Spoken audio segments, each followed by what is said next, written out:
I first want to address that you have a sound guy, and I'm very impressed by that.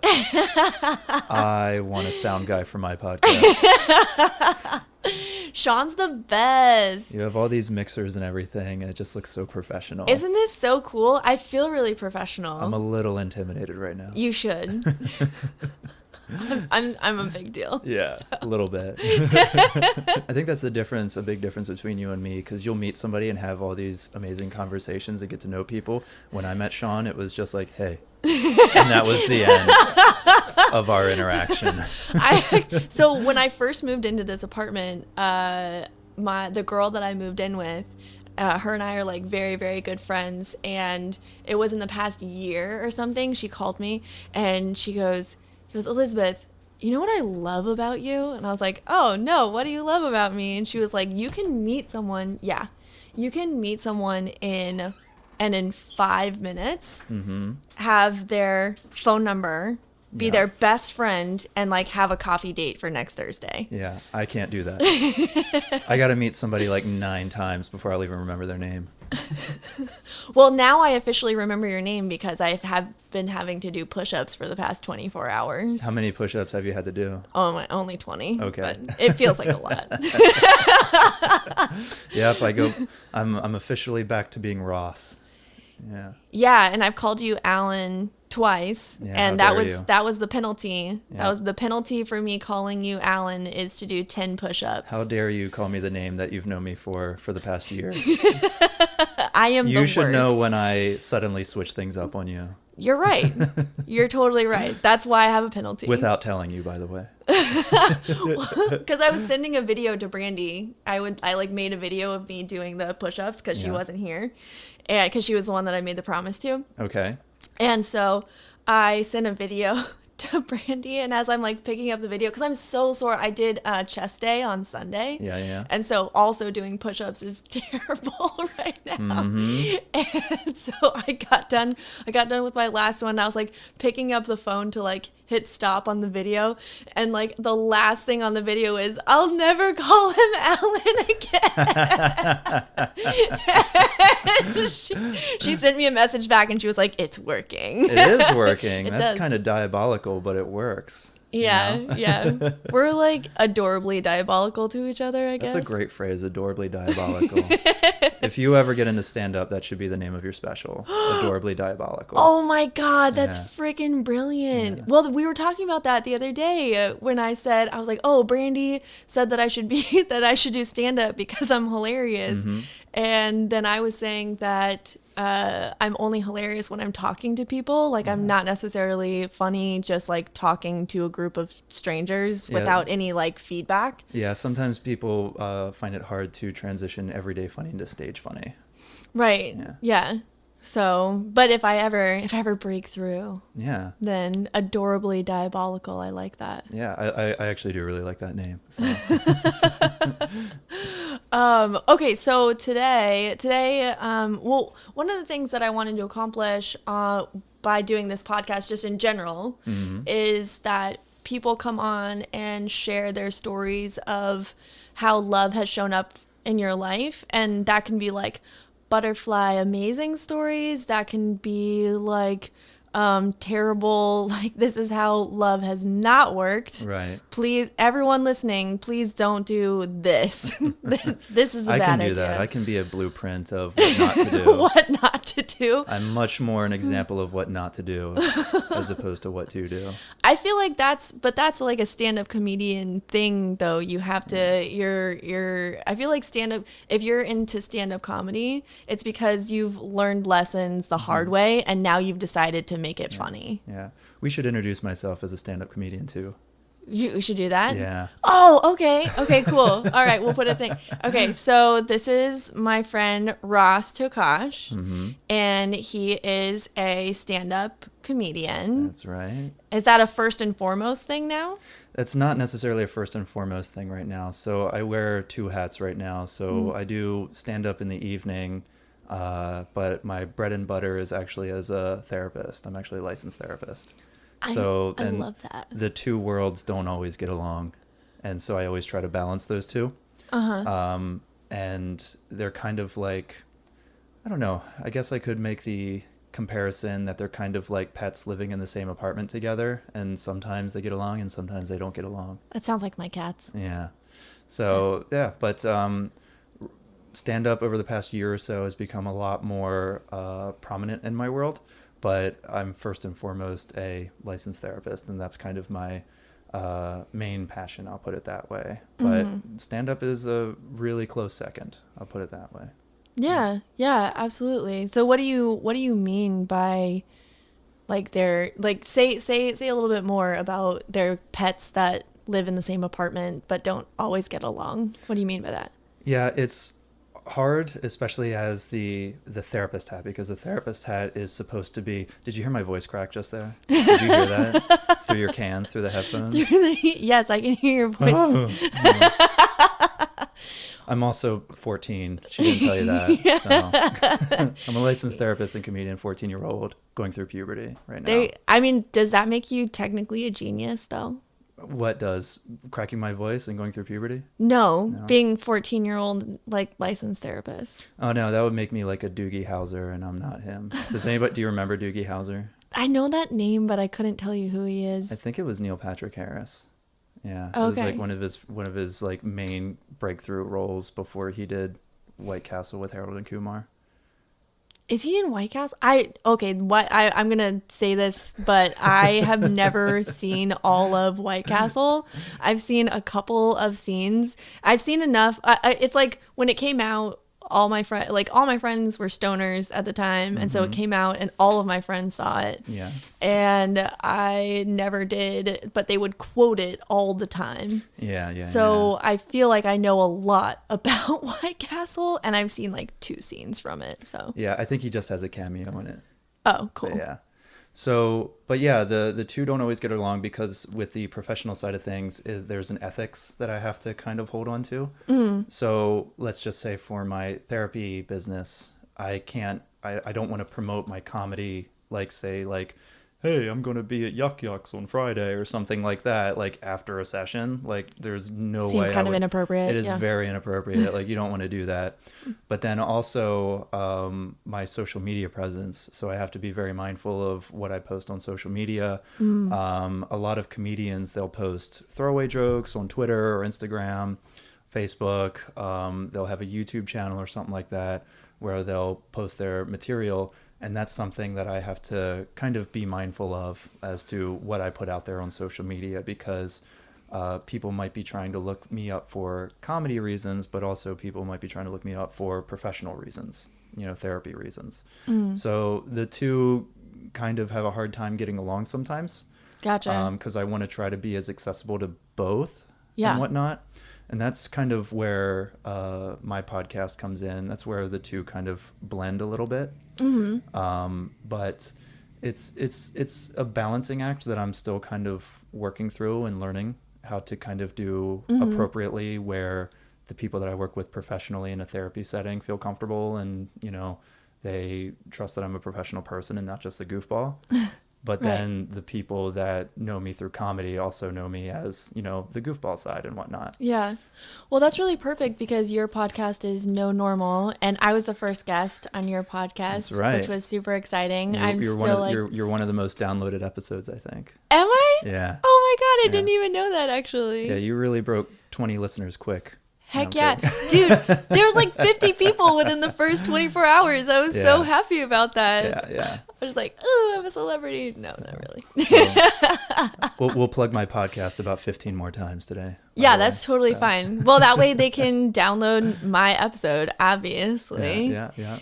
And what was the other thing that I was going to say about that? No, I was afraid. Oh, okay. Because we're talking about, so your podcast is the No Normal podcast. Yes. And, talking about, there's no such thing as normal and all of that stuff, which I think really blends well into what I'm doing with my podcast, which is that, we all lead these, individual, like we all have like basic, shared experiences as human beings. You know, we can all relate to each other, and we're all very unique, where we all have our own unique experiences of life.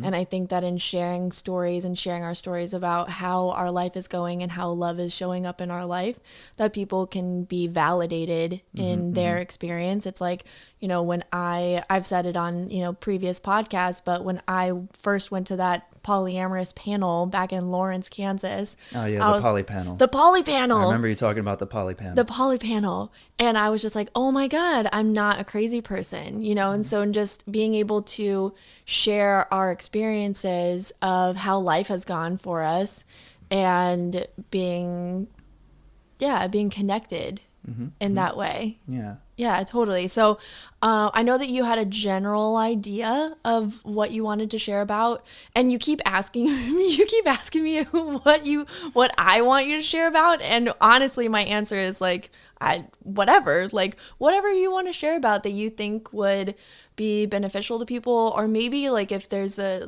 good starting question would be, you know, what's a lesson that you've learned that you wish that someone would have shared with you before you learned the lesson the way that you learned it? Oh, wow. Well, I know one of those lessons was don't wait to buy a plunger until you need one. Your apartment should just have a plunger in it. You should totally have a plunger. Just don't just wait one on of those that like one. whenever. Okay, so all of those people who are just moving in to their first apartment ever. Yeah, don't put it off. Don't put off the plunger buying. Yeah. Okay, I have a plunger, Good, by the way. Good. A fire Yeah. extinguisher can wait. I have a fire extinguisher. Look, it's right there by the door. Yeah, if you were to ask me, I wouldn't be able to tell you where the fire extinguisher in my apartment is. I think that's why they put it by the door. I did not put that there. Oh, okay. That's good. I would like someone to do that for me, too. Yeah. Well, again, with like the landlord thing. Yeah. Yeah. If you are renting, your landlord is responsible for way more than you think that they are. Don't get me started on landlords. All right. I got a big problem with landlords all the time. All the time. I don't like how they're always in the position of authority and power, yet they complain about everything. Well, I think that you could expand that to beyond landlords.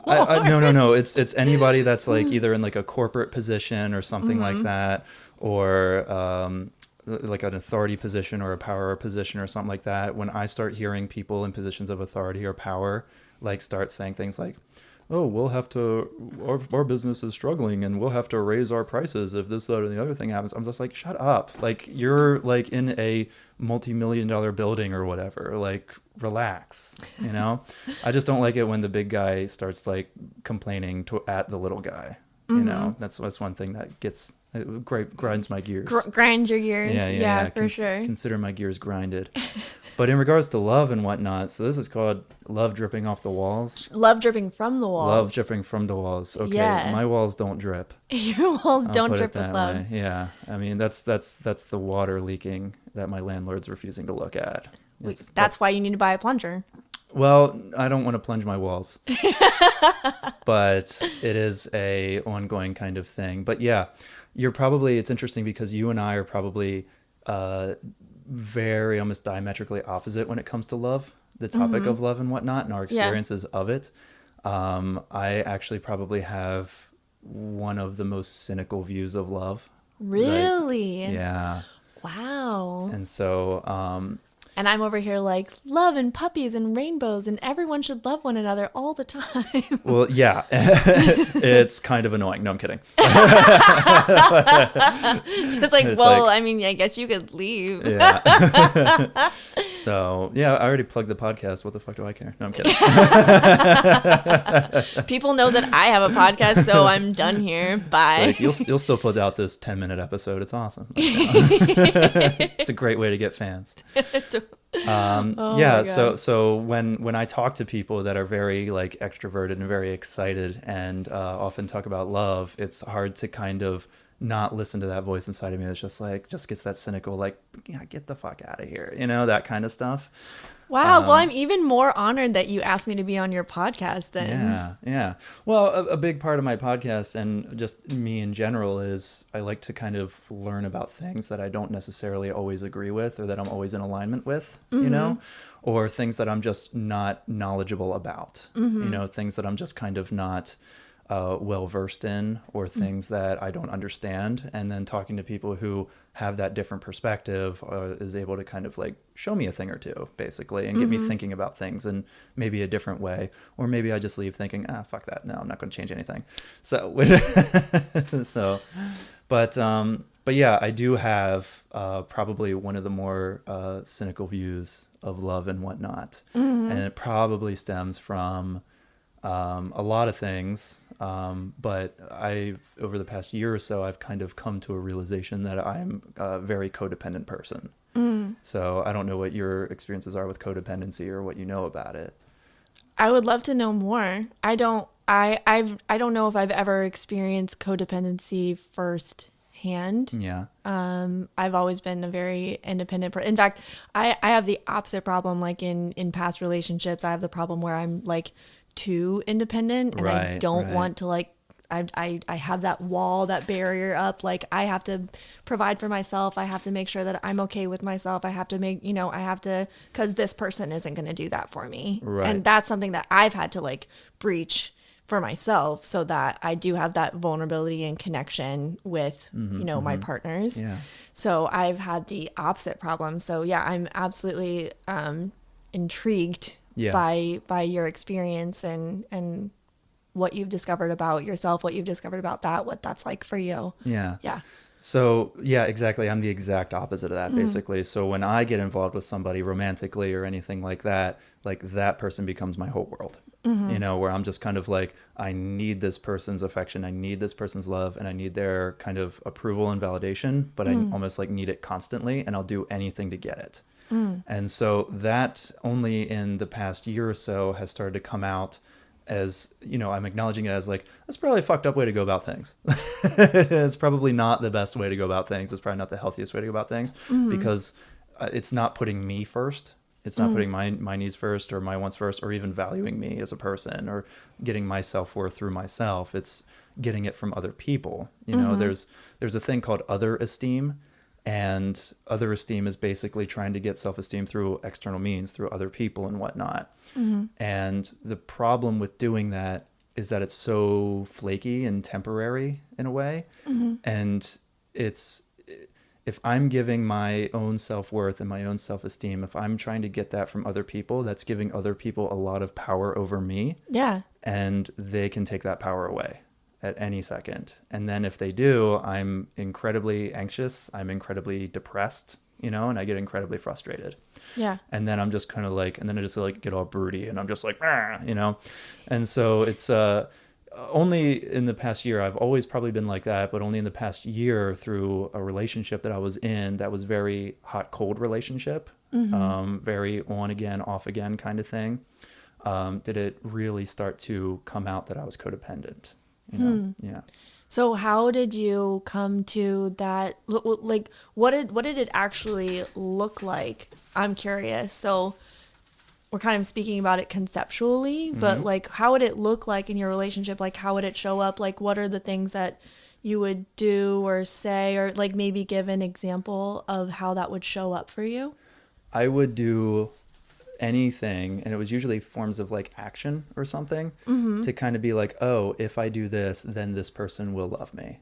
It's kind of one of those things. So, and she, who knows if she'll end up hearing this, but she was a very, you could argue a very independent person. She was a very stubborn person, and she was very not clear with me. So it was often hard to see like where I stood with her and whatnot, even though there were times where we're like, yes, we're boyfriend, girlfriend. Yes, we're in a relationship. Yes, we're committed. But it always felt like that it was always like 1 foot in, 1 foot out for her.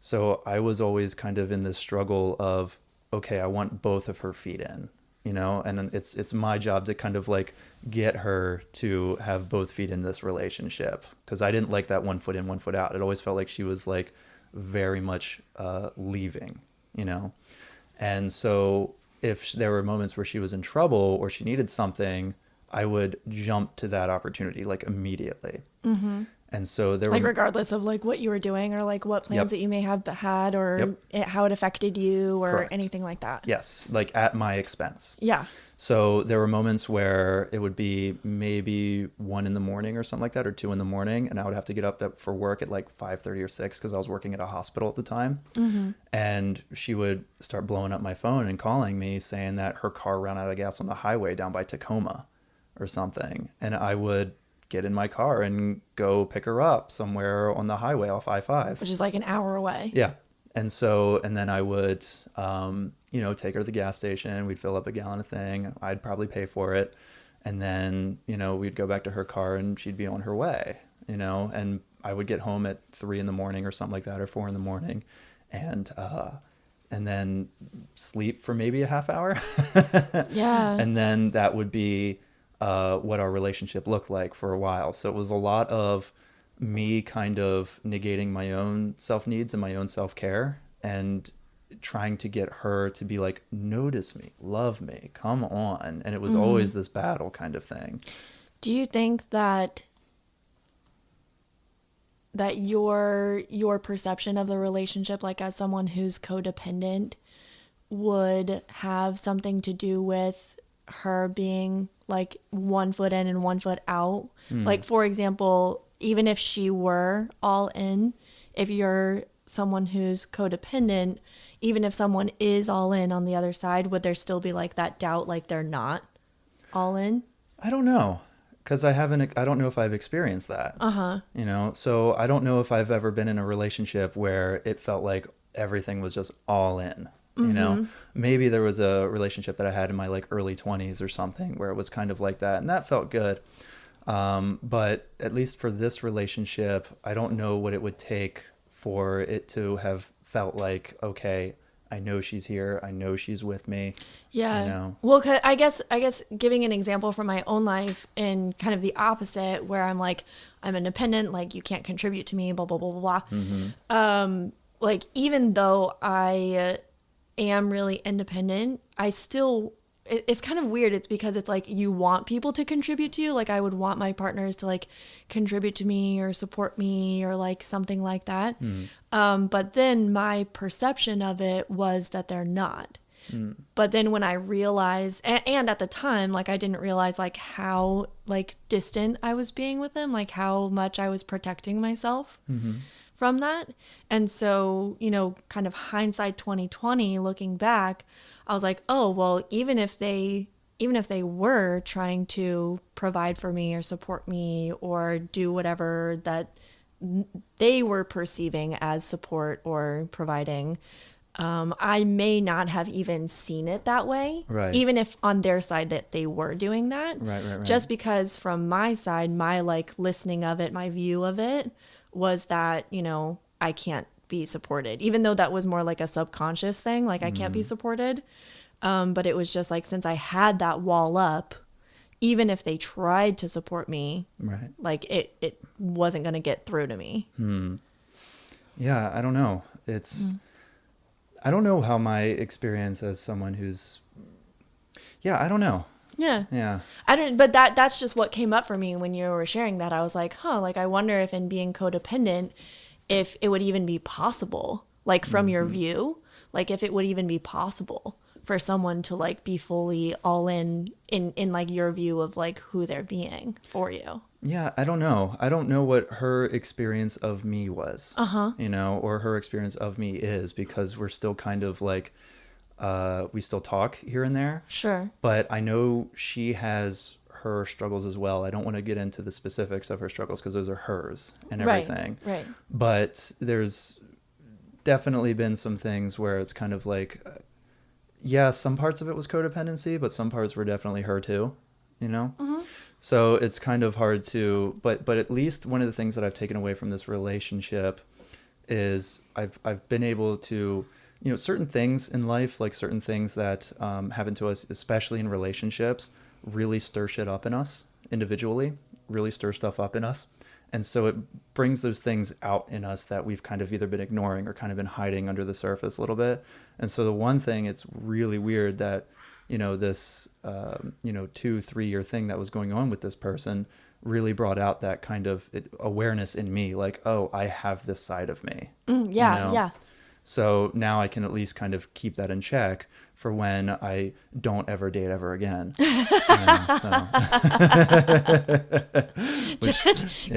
Cut off all possibility. It's weird because even after this, I can't picture. I don't date anymore. Like I'm not on any dating websites. I don't approach people out and about or anything like that. Like I just don't do it. And part of it's because of this relationship in a lot of ways. And maybe I went in the opposite direction. Like my walls went up big time. Yeah, sounds like it. And I've changed the way that I date a lot. And so by not doing it, exactly. So, but there were minutes where I was just kind of like, okay, Cupid, let's just do this, and trying to meet people through that way. But I noticed I was still caught in certain patterns. And so it would be very much like I would go out on dates with people, and I just noticed consistently, like I would get maybe first dates, rarely second dates, but hardly ever a third date with people. And it was just kind of like, what signal am I giving off to other people? What am I doing? Because they didn't want to have a second or third date, or because it was like both, or like, what do you? I think I think I still hold this other person. I think I still hold a candle for them too. So I still kind of keep them on a pedestal. So a lot of the times I was comparing people to her. Sure. And just kind of being like, because this person, like I was head over heels for this person. And it's just like I wanted to marry this person. Yeah. And so it's hard to kind of get back into the dating game and start having conversations like, oh, what'd you go to school for? And just like having those kind of the first date interview. Getting to know people. It's boring. So no, I'm kidding. Well, no, I mean, kind of to go off on the tangent of the first date interview, I was having a conversation with a group of people recently where we're talking about how and we're all around the same age, like we're all in our lower mid 30s, and going out on dates with people and talking about, doing activities, like not just like going out and getting drinks and being like, so where are you from? Yeah. What do you do for a living? And I got weird food allergies too. So like going out to dinners and going out to eat is very much like, I don't want to do that. Yeah, yeah. So like the friend of mine who I was speaking to, and we were talking about it because she had just had a first date like the night before. So it was like a group of us kind of debriefing her first date. Yeah. And they had gone rock climbing. Okay. And she's like an amazing rock climber. Like this girl is ridiculously strong. And so if I were someone who's going out on a date with her, I might be like a little intimidated by that. Right. Well, you should just say my name wrong and do more push-ups and get stronger. That's right. And saying Alan over and over again. Saying Alan over and over. You just said it. That's 10 push-ups. No, but I didn't call you it. It's not saying it. It's calling you it. All right. Well, that's at least got to be worth 5. Okay, fine. After we record, I'll do 5 push-ups for saying Alan. That's how you get strong for the CrossFitter rock climber persons. There you go. Just keep making mistakes and push-ups for those mistakes. That's right. But anyway, like by no means should you diet and exercise at all. So. No. I mean, I feel like I do pretty well. No, but we were talking about, but then that brought up the topic of first dates and like dating people and kind of the monotony of it. And like, cause people do like, I don't think that you're the only person that gets like stuck in this rut. And I think that obviously yours goes maybe a little bit deeper just because like you are really cynical and like shut off and there's things that have happened and you hold this person on a pedestal that you still have feelings for. And so it makes sense that, first dates and stuff like wouldn't go really well for you if you have all that going on. And last night we had a conversation about being complete about things. And so it's just like, because when you get complete about something, and I'm not saying like, I'm not prescribing anything, but just making an observation where it's like, when you get complete about things, that there opens up a space for something else to be new or possible, or, that wasn't possible before. Yeah. Right. Can't really prescribe complete and all. Complete ibuprofen or whatever. Complete ibuprofen. Yeah. Well, because it's all the thing about the thing about being a human being is that it is really all up to you. Because it's all in your. It really sucks that it's all up to you, though. Yeah. Well, I guess why can't someone just tell me what to do and how to be? I know, right? Wouldn't that be amazing? Life would be. I think about that all the time. I'm just like, can someone else just like live in my brain and just like push the dials and the buttons like for me and just like have me just be over this, just or surrender. Yeah. Just someone else has got this. Why not? I surrender all of my free will to this thing that may or may not have my best interest at heart. No. We'll talk about being codependent. Then you can just be codependent to the whatever creature that's now living in your brain. Yeah, I should really be more religious. Oh no! I should really become a Catholic and just be codependent with Jesus. Codependent with Jesus. Literally, Jesus take the wheel. Oh my God! I was literally just about to say that. I was like, Jesus take the wheel. Jesus, what do I have to do? What do I tell? Do you need me to pick you up at a bus stop at 3 a.m? I will do that. Just tell me. Yeah. Tell me how to do this life thing. You're gonna lose your Catholic audience because of me now. Oh no. Like, well, But it's interesting. I do know that one of the things that I've said is, for me, I think I don't know how to break out of this, but I know for me, I hate it when I start sentences like that. Just like, why do you hate it? I don't know. I listened to the Bill Burr podcast. And yeah, he has this whole thing. I love Bill Burr. He's so. That's who I was talking about yesterday. I couldn't remember his name. Okay, sorry. Continue. No. He just has this whole thing about like when people on reality TV start sentences with "for me," and he's just like, well, just for me. I just think that for me, what I need for me is, and just every now and then when I hear myself start a sentence like that, I just hear Bill Burr's like voice, like, for me. It's well, I think it's part of like the politically correct culture, because you don't want people to come out and be like, oh, well, this person's speaking for blah blah blah blah blah blah. Right. I am speaking my truth to you right now. Just so everyone knows, all of the things that are being said are Ross's opinion about life. Perhaps. These are my opinions, and they are not a substitute for therapy. Thoughts and not a not a substitute for therapy. Is it offensive to make fun of people with lisps? Can we still make fun of lisps? I have a lisp every once in a while. I fumble over my words all the time. It kind of showed just now. Let's make fun of it. Ooh. Was that a question like, Elizabeth, hey, can I make fun of you? That sounds more like, Elizabeth, can I make fun of you? Not like, can we make fun of Liz? I don't need permission to make fun of you. No, I'm just going to do it. Okay, great. But just the lisp community in general. I used to be tongue-tied. Do you know what that is? No, what's that? It's where, so if you like lift up your tongue, there's like a little piece of skin that attaches to the bottom of the mouth and everything. Yeah. I used to have a really big one of those, and like my tongue I couldn't stick my tongue out of my mouth. Like it was just like what? Yeah, it's also really good to do visual stuff on a podcast, by the way. Yeah, really good. When you do this. Yeah. I think people get a really clear idea. There's not a whole lot of podcasts for mimes. Not really a big market for that. Not really a big one. No. Charades isn't a very good podcast idea either. Charades is a terrible podcast. Yeah. That would be an interesting podcast, though, I think. Just all audio, but a group of people just going like, tiger, cat. Just like random things, like someone's acting out something that you can't see. And, that would be kind of funny. Yeah. I don't know. Maybe I would listen to one episode. I think it would drive people insane. But we're getting off topic. We are getting as I do. As I tend to do sometimes when I want to avoid talking about love.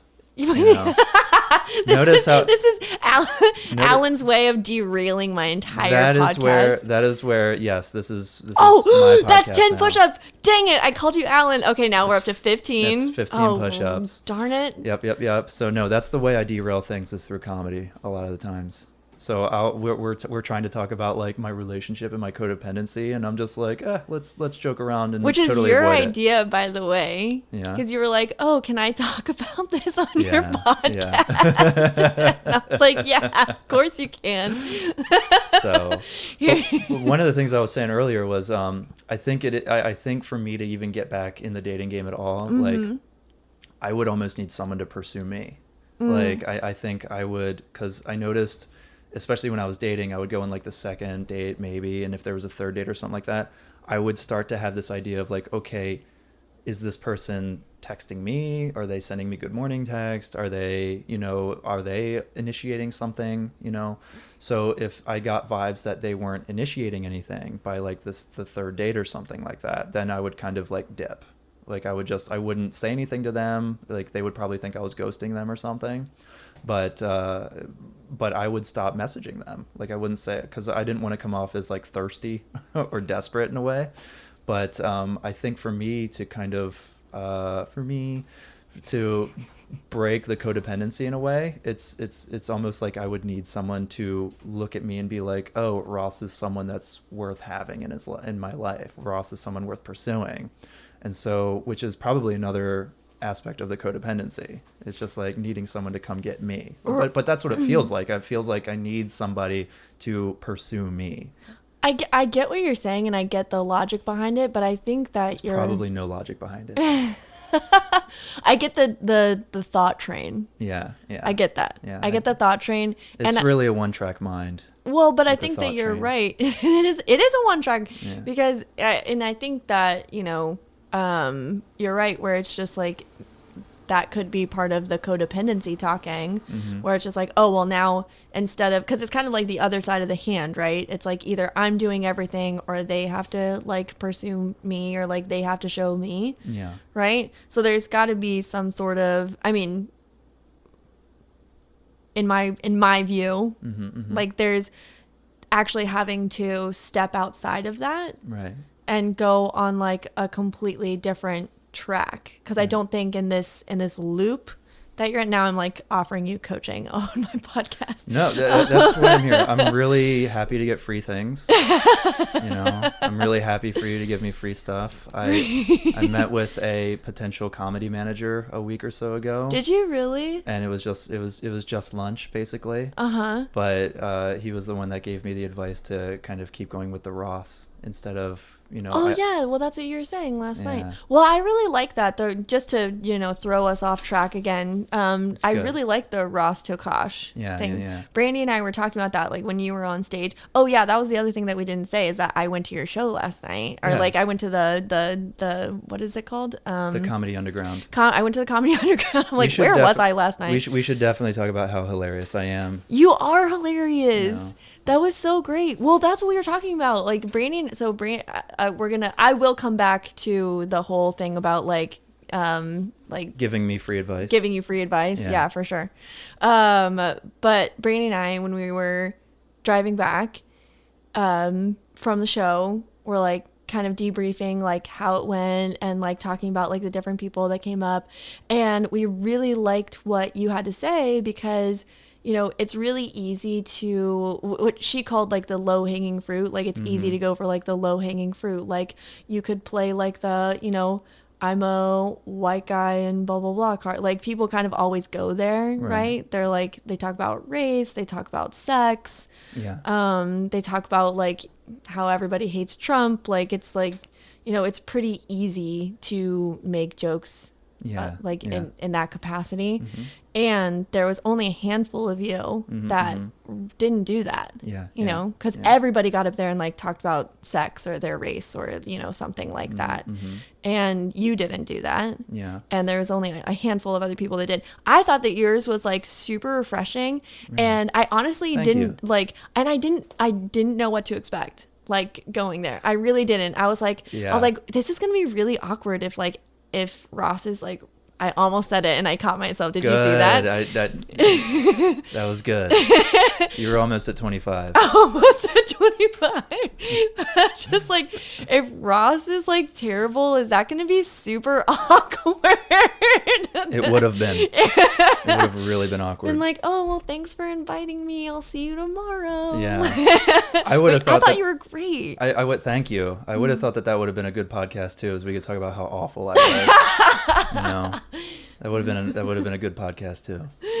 Just like, yeah, Ross, like, you should probably keep your day job. Yeah, like, don't know why you're doing this. It's like, really, I just commend you for having the courage to get up there and like, just turn it into one of those really Midwest conversations. Just, I'm just so proud of you. So proud of you for getting up there and just like, just warms my little heart that you're just doing you. Well, just be careful, because when I'm served humble pie, I always come back for seconds. But yeah, thank you. Yeah, it meant a lot that you and Brandy came out. It meant a lot that you guys got to see me. That was my first time doing comedy underground. So, and that's kind of like the bigger thing, the bigger scene to kind of get into. So I'm kind of slowly getting into the bigger scene and whatnot. I was, speaking of 1 foot in, 1 foot out, like most of the time if I would do a mic, it would be at like a dive bar kind of situation, or a Thai restaurant or something. A Thai restaurant? Do Thai restaurants have stand-up comedy? They kind of got a monopoly on it right now. Seriously? No, I wish I were kidding, but there's several Thai restaurants in the city that do open mics. What? So it's actually and actually really good scenes too. Like a lot of people, they're pretty popular. So it's not just kind of like a one-off thing, but there's actually Jai Thai in Capitol Hill, but also Club Comedy, which is in, I think, Bites of Bangkok or something like that. What? Yeah. I had no idea. I love Thai food and I love comedy. This is amazing. Yeah. I don't get out enough, apparently. Yeah, well, there's almost comedy every night of the week at a Thai restaurant. You could definitely go there. Oh, I love it. Yeah. Get your fill of mediocre Thai food and even more mediocre comedy. Thai food is I'm like getting defensive. I'm like, Thai food is never mediocre. Thai food is great. I wouldn't even know. I'm allergic to Thai food. So. You're allergic to like all of it? How are you allergic to like all Thai food? It's usually like there's a lot of eggs and nuts, and I'm allergic to eggs and nuts. Oh. So like noodly stuff usually has some sort of egg stuff in it. Some sort of egg, yeah. Yeah, so it's if I ever ate like a lot of Asian cuisine, which is kind of like all the rage in Seattle, I get really sick. So, which comes back to the dating stuff too, because people will be like, if I do find somebody that's interested in me, they'll be like, oh, we should go to this like Chinese restaurant, and I'll be like, I can't. Can't do that. Yeah, that's such a bummer. Yeah. Yeah, there are a lot of like Chinese restaurants, Thai. Yeah. Yeah. Can you do, what about, now I'm like trying to think of solutions for you, because I'm like, I love. Well, no, this is where my food allergy conversations usually go. I tell people what I'm allergic to, and then they list off They're things. trying to like, yeah. So it's like, I'm allergic to eggs, and then people will be like, so you can't eat cake? I'm like, no. You can't have waffles? I'm like, no. So you can't have like omelets? I'm like, that's just an egg. Correct. I just said that I can't have eggs. You listed a thing that's an egg. Yeah. You're right. Yeah. I can't have that. Yeah. I'm glad that we're following the logic of this conversation. I would love to go to a restaurant and order an eggless omelet and see what comes out of the kitchen.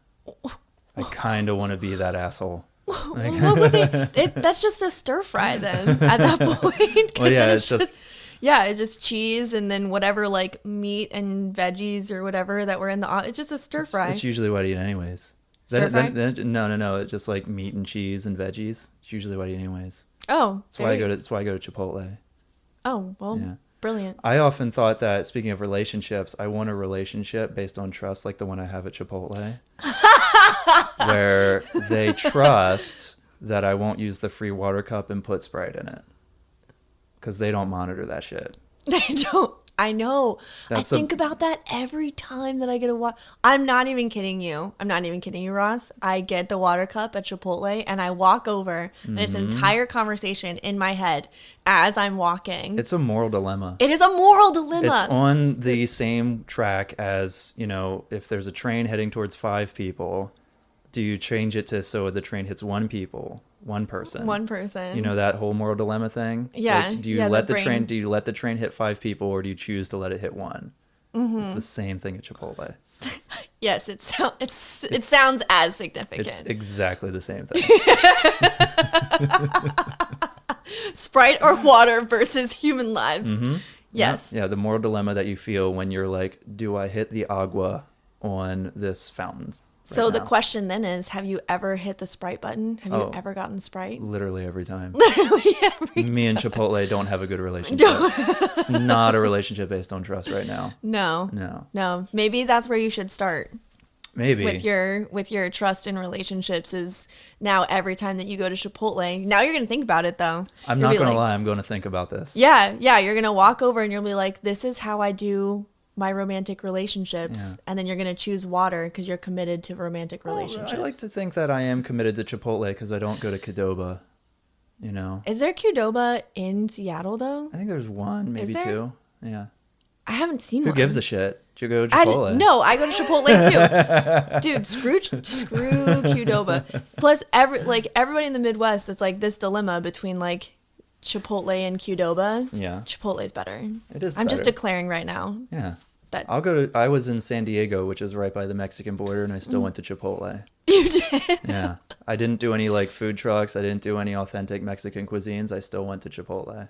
Wow, you are very dedicated to this extremely unethical relationship between you and Chipotle. Right. So if any women are listening to me right now, that is how devoted and committed I am to a relationship. That you will be loyal, but you will lie. Yeah. I didn't see it that way, but I'll be loyal, but I'll lie constantly. We should start dating, Ross. Apparently, I love the situation. So if anyone wants a very committed liar, just loyal liar. Yeah. That could be. See, that's the name of your stand-up special, Loyal Liar. Yeah, that's actually that's pretty good. I could get what was yours again? Adorably Diabolical. Adorably Diabolical and the Loyal Liar. Ooh, yeah. I kind of like that. Or if we started a band, you know. I am taking singing lessons right now, by the way. What are you? Okay. I'm taking. I know we're kind of all over the map here. We've talked about everything but relationships. I know we're gonna get back to me giving you advice on how to be a better partner. And yeah. I think I'm fantastic. Chipotle would agree. I don't know. I don't think so. I think now that you've come out with the truth, Chipotle's going to be a little hurt. You got some splaining to do. I don't know. We'll see. We'll see how I can wiggle my way out of this one. And this is how your romantic relationships go. Yeah, all right. I'm starting to see the mirror being held up to me right now. You're starting to see myself. You're welcome. You're so welcome. See, I actually don't want to have people come on here and talk about, love in their life. I just want to hold the mirror up and just tell everybody how much of an asshole they are. That's actually probably a good way to do this. I feel pretty bamboozled right now. It's actually a good way to do it. It's a real bait and switch you got going here. That's right. We'll talk about love dripping off the walls and all that kind of stuff, but we're also going to talk about how much of a piece of shit you are. And then I'm going to tell you how to fix it. You're welcome. You're welcome to you. And any ladies who are out there who are interested in dating Ross, you're welcome to you. Yeah. See, that is also what I need. I need someone to just go up on a microphone and say, hey, people, you should date Ross, See, that's the bait and switch for me. You're like, oh, this is how I'm going to get Elizabeth to be my promoter. Yeah, exactly. People like her. She talks to people. She should tell people to date me. Yeah, people will listen to you. I'm out here just running a business and doing comedy. No one gives a shit. But if you tell people, then maybe like, all right, he seems all right.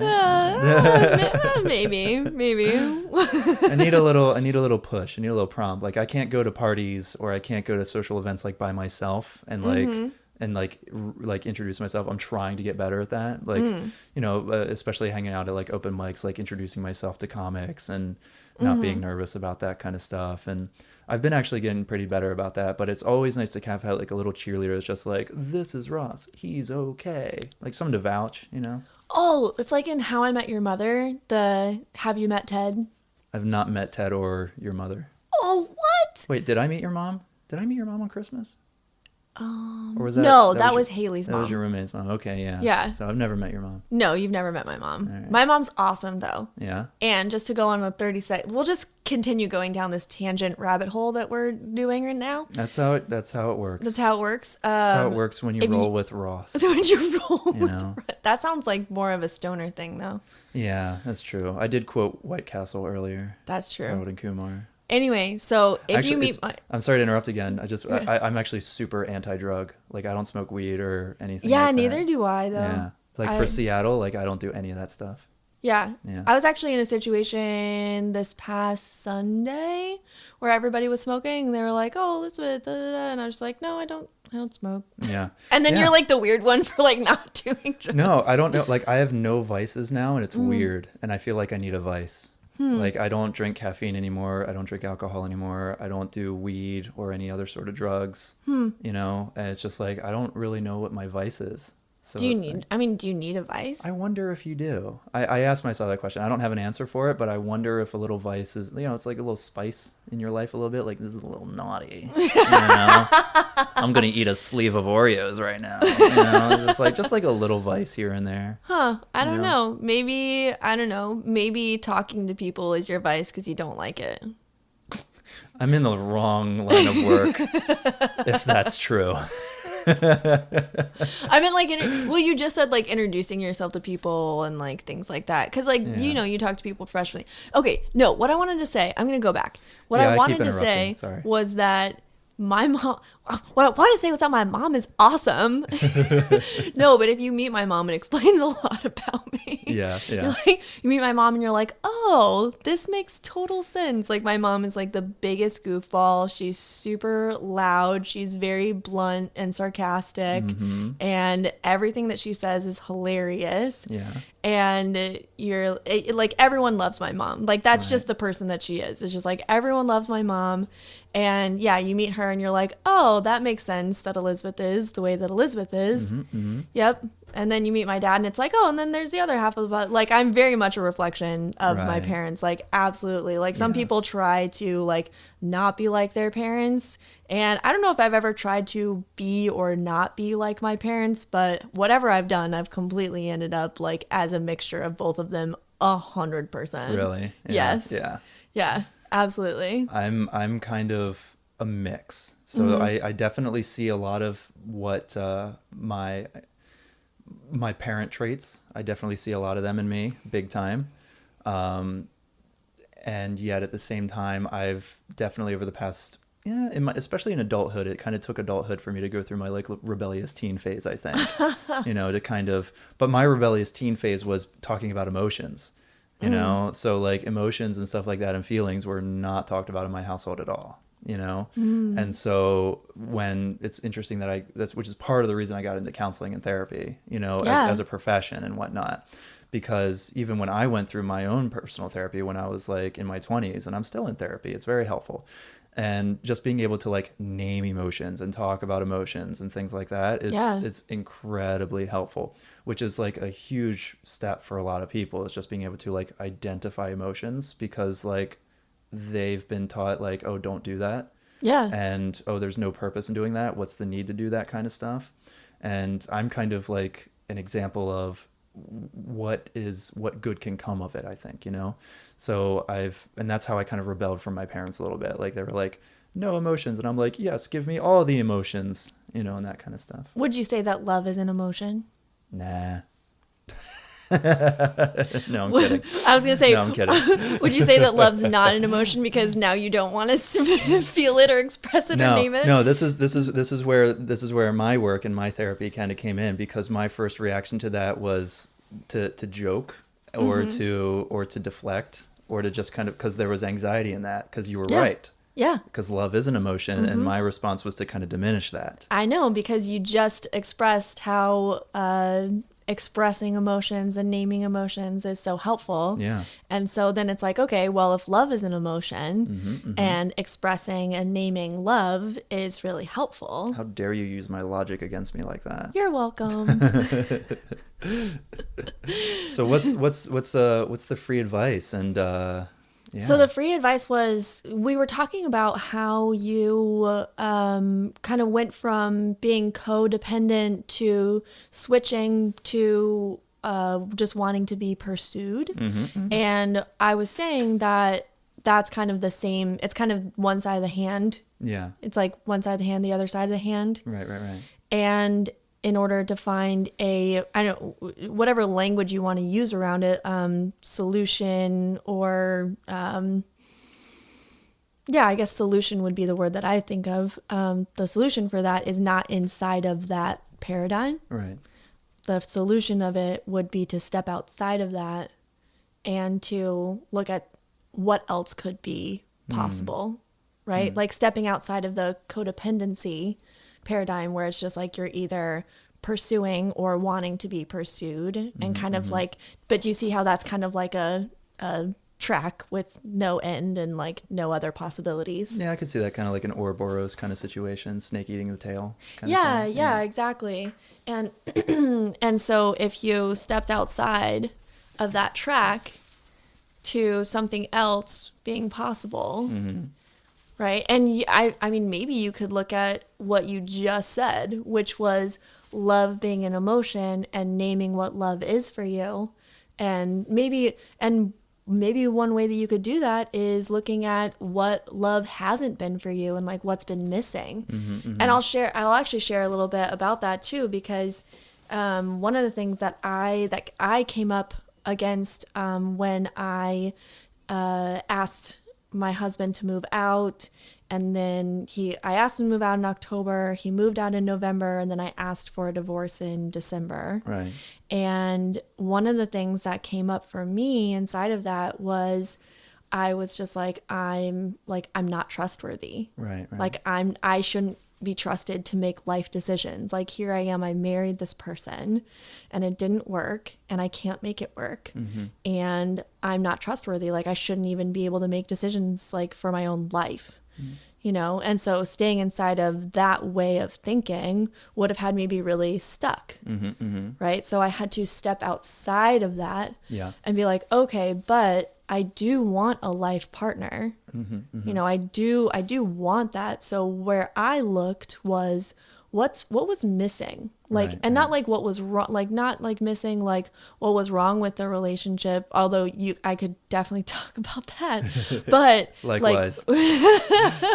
but like what was missing that that would have had it been fulfilled. Like what was missing that I needed. Yeah. Right. And one of the things that I saw was that I never got to be celebrated for who I am. Yes. You know, I never got to be like, there was always something wrong with me, you know? Yep. Like there was always something wrong. There was always something that was my fault. There was always some part of me that it was like, it shouldn't be that way. I'm with you 100% on that. Everything that went wrong in that relationship that I was in, it was always my fault. Yeah. Like, it always felt like my fault. It was like, I didn't do this good enough. I didn't show up enough for them. Something like that. Or, you know, and we don't have to go into specifics, but it's like, that's how it showed up. Right. And I was like, okay, so one of the things that I saw was missing inside of my relationship was I didn't get to be celebrated for everything that I am. Yeah. You know, like I never felt like that unconditional love. Yeah. And so I was like, okay, well, what I'm creating for this relationship in the future, like at the time it was like I didn't have that wasn't a thing, but I was just like, okay, for this like life partnership that I'm creating for the future, like I'm creating that I get to be celebrated and that I get to be loved unconditionally for everything that I am. I would like to get to that point because I noticed a trend with me is I based a lot of the love in that relationship and maybe other ones as well as what I'm doing. You know, like I try to get my value through what I'm doing. Does that make sense? Yeah, no, I'm completely following you. Like if you're providing something, or if you're like that example of like waking up in 3:00 in the morning and driving to Tacoma. Right. It's like, okay, I'm proving my love right now. Right. I'm doing this thing that shows that I love this person. Actions speak louder than words, but also I would have in my head like, oh, I'm also like a successful business person with a success. Like I opened a therapy practice. I have a master's degree. I also do stand up. I have a podcast. Like I do all these things. Right. And part of me was often like, oh, I'm doing these things to kind of let people know, like, hey, this guy's got stuff that he's doing. This is like, it was all about stuff that I do. You know, it wasn't about like who I am. Yeah. You know? So I like what you're saying, and that is something that I've been aware of, you know? Yeah, and I think that there's a difference between being aware of something and actually putting it out there and putting it into practice and being open to that. Yeah. Because you can know something, like you know that people have love in their life, and you know you see love working, but if you have it that's not possible for you. Right. And that's something that's been with me for a long time. Yeah. I used to work in audiovisual. I used to want to be a filmmaker. Well, you should talk to Sean. No, that's okay.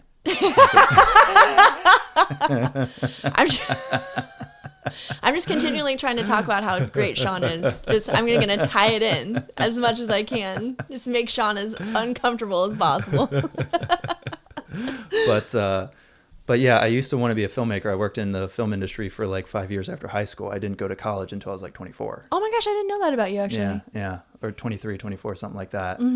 And which was a weird experience in itself, like living in a dorm when I'm 26. That was a weird experience. But I made this short film that I submitted to a festival in York, Pennsylvania, you know. It got in, they played, but one of the lines in the film was something along the lines of like, do you know what it's like to know that love exists, but you can't feel it? I wrote that when I was like 22, you know? So this is something that's been there for a minute, you know? Yeah, absolutely. And I would say that when you have the ability, I don't know if ability is the right word, but when you decide, that's actually the word that I want to use. Yeah. When you decide that that's possible for you, like that's when it will be possible for you. Right. You know? I think a big thing is, do you know the stages of change model? Are you familiar with that? No. I can't remember it off the top of my head, but there's, you know, when people want to make a change in their lives or when it's about time, it's usually used in things like sometimes for like addiction treatment, where people, there's the, you know, you're not contemplating about it at all, you're not thinking about it at all. Yeah. But then the next step is like pre-contemplative or something. Sure. You know? And then you kind of start contemplating it, and then it moves slowly into action. So it's kind of like a stages of change thing for me, I think, when it comes to that, because I might be just kind of in a pre-contemplative or a contemplative kind of thing where like, I know this is a thing, but I don't know if I'm ready for it. Ah, there it is. Thank you, Sean. Yeah, so it's like stages of change model. It's the pre-contemplation, contemplation, determination, action, relapse, and then maintenance. Like that's kind of the stages of change model. I'm probably more in the contemplation area right now, and then I might go into determination where I'm just kind of like, all right, let's actively do something about this. I'm kind of somewhere in between there. Yeah, well, and you have to make that decision for yourself, right? And that's no, make it for me. Come on, we talked about this. I don't know. I don't think I want to live in your head. It doesn't seem like a great place to be. Oh God. And that's why I do comedy. Women making fun of me. I actually had, oh my God, who was it? I was like, I had a bunch of guy friends in high school, and one of them at one point, I don't even remember what I said or like what happened, but basically I just like did some zinger to him, whatever. Yeah. And he was like, you know, Elizabeth, you're so great to have around to keep everybody's ego in check. Yeah, you're good at that. I think that's a nice way of saying like, stop being an asshole. Yeah, maybe. Oh so, man. Yeah. No, well, what I was going to say too was, you know, we are our own homework, right? Yeah. Like nobody else can do it for us, right? And I think that it's really commendable that, you know, because it sounds like you're still, like you said, you're in that like pre-contemplative stage. Like it's more of like a transition or like a stage where there's an awareness of, like you said, there's like the awareness of being codependent and how that has affected your relationships. But there's also the very real hurt that ending relationships sucks. Oh, yeah, know? absolutely. And it takes time to work through that shit. And sometimes it takes longer than others, Yeah, so no. it's all that stuff kind of accumulated. So I would Yeah. say my response to this has been like the general adequate response to everything that went down. No, I don't think that anything, I definitely want to leave you with that, and anybody who's listening left with that whatever stage you're at is totally fine. Like there's not a place, and I'm saying this to you directly, like there isn't a place that you need to be about it. Right. Like there really isn't. Like it's not like, there's not like a way that it's supposed to be and that you're not that. Yeah. Like that's not what's going on. Yeah. There is just where you're at with it. And I really commend you for coming on the podcast and sharing about where you're at. And I think that a lot of people can relate to where you're at. And I would, love to just keep chatting with you as things progress for you as well, too, because obviously you're someone who is taking action inside of what you want. Yeah. Like however that's showing up for you. We're all growing and changing and moving and learning as we go, and you're at where you're at, and it's perfect. Yeah. And I think that's one of the reasons why I'm glad that I came on the podcast, is because pretty much a lot of other areas of my life, I got my shit together, but I knew relationships and love is an area where things are squirrely for me, which makes for interesting conversation, I think. Yeah, definitely. And also gets me the opportunity to get free advice from a love coach. Yeah. I'll send you a bill. So this is the bait and switch. So this is the bait. That's great. You have this model of, hey, come on in. We'll talk about love and stuff like that. I'm going to talk shit about you. And I'm going to bill you afterwards. Isn't that how it works? You're welcome. You're welcome. And then you're going to love me for it. Yee. There's that word again. Yeah. It's called love dripping from the walls. Yeah. Well, starting to look more like a dungeon now. Maybe a little bit. Well, that's what I bring, the cynicism and the all cynicism. that kind of stuff. Well, I actually didn't specify what type of walls. So, okay. Yeah, could be. I mean, well, because that's the thing, is that I do want to have people on the podcast that do, like, you could have love dripping from the walls of a dungeon. Could be a thing. Yeah, it's a completely different conversation than what we've been having. I get hung up on the word drip. That's where I get. Why do you get hung up on the word drip? I don't know. How does love drip? It's more just like, when you're in a place that, how that phrase came about, like how I came to that phrase. Okay. Is that we weren't actually talking about love dripping from the walls. We were talking about the energy in the room. Yeah. And when you're at a wedding, there's like an energy that's there, right? And it's like palpable, right? I haven't been to a wedding in like 6 years. Okay, well that was the first example that I thought of. Or like I don't know, where's a place where there's like a palpable energy, like yoga classes have like a palpable energy, even like going to certain restaurants. Yeah, I've gone like on, there's like a palpable like energy to the room. Yeah, I've gone on meditation retreats like in the Hudson Valley in upstate New York with this Buddhist temple, this Mahayana temple kind of thing, and there was definitely energy vibes there. Yeah, for sure. And it's almost it's more speaking to like the palpableness of the energy that you can feel. Yeah. And so the love dripping from the walls came from this conversation where it's like the energy is so palpable, it's like it's dripping from the walls. I see. Right? See, my mind went to Ghostbusters.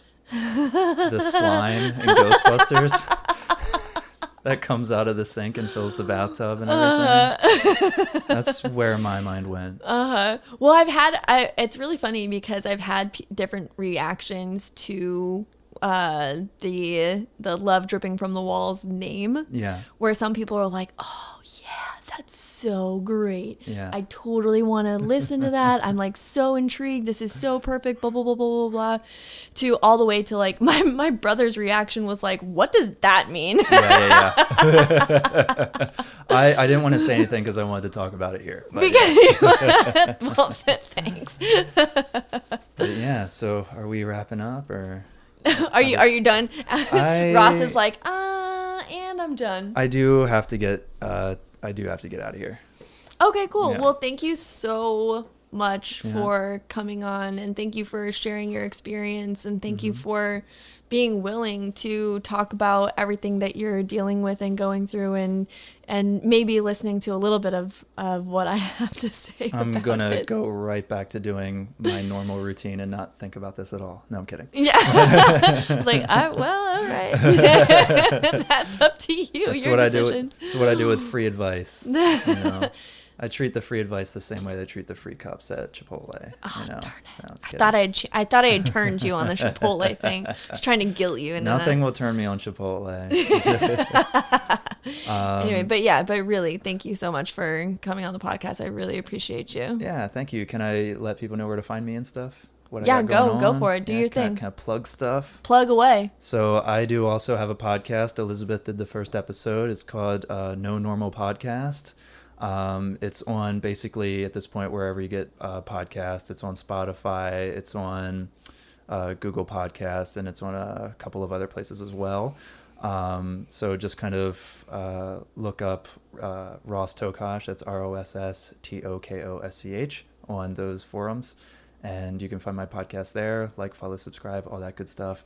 I'm on Instagram as Ross Tokosch Comedy, so you can follow my comedy there. But also, again, I'm also a therapist, so I work with people.